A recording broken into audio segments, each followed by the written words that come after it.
Hey everyone! In the last video, we went over the different components that make up your personal computer.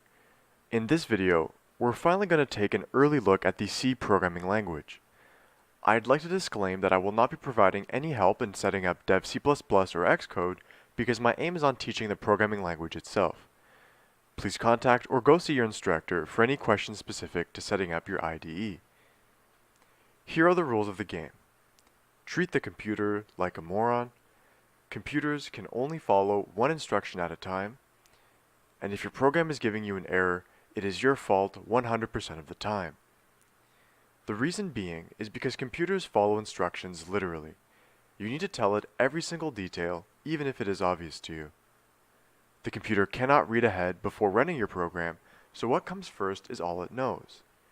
And lastly, even if the error you get does not make any sense, it is a result of the computer following exactly what you're asking it, so there's no blame on the computer.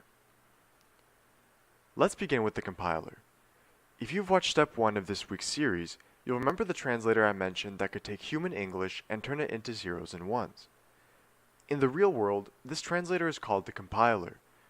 Every programming language has their own compiler in one way, shape, or form, and this allows humans to give orders to computers without needing to learn to speak with zeros and ones. Now onto functions. When the C programming language was being created many decades ago, the creators wanted to make it easy for us to give the computer different jobs.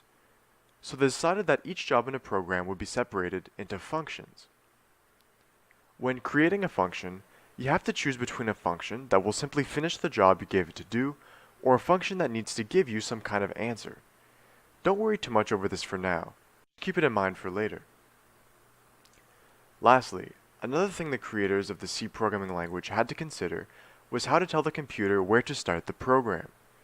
This seems like a piece of cake, but if we refer to the rules mentioned earlier, computers are morons that follow instructions literally. Unless they are specifically told to start running the program somewhere, they won't start at all. Think of it as your first job, which then allows you to go work elsewhere. Time to dive into some code. Here we have the minimum requirements of a C program.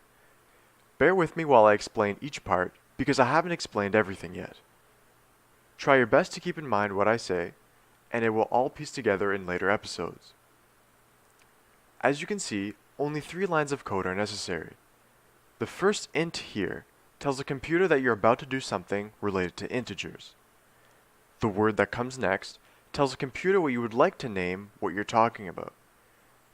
The pair of parentheses tells the computer that you're talking about a function. And the curly brackets tell the computer where the function starts and ends. These 2 rules are the same for every function. So, why does this one specifically have int at the beginning and be named main? That question brings us back to the creators of the C programming language once again. Int main is what they decided would be the starting point for the computer to start running the program. They could have chosen any other word, letter, numbers, but they chose main.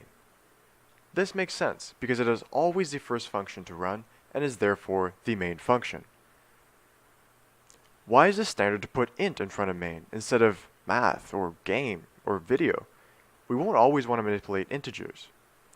This question brings us back to the 2 kinds of functions you can make. One kind can only do work, and the other has no choice but to give you an answer when it's done running.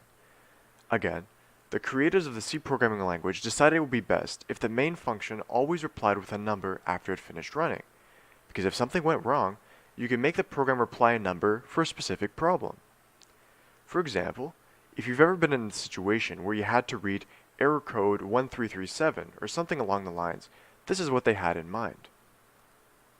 The return 0 here tells the computer to make int main reply with 0 when it is done running. Int main is the type of function that needs to reply with an integer when it is done running, because when we created the function, we told the computer we would be doing something with integers. This is what it is expecting.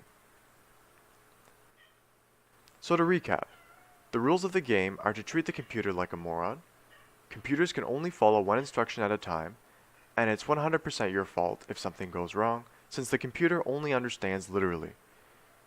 A compiler is a computer translator that can convert English into zeros and ones. A function is a job you give to a computer. And the int main function is the C programming language's choice of a computer's first job. At the end of the main function, an integer is replied or returned as the answer. That's it for this video. You can access the next video by skipping to the step 4 in this playlist or by finding the ENGM 1081 reviewed playlist on my channel.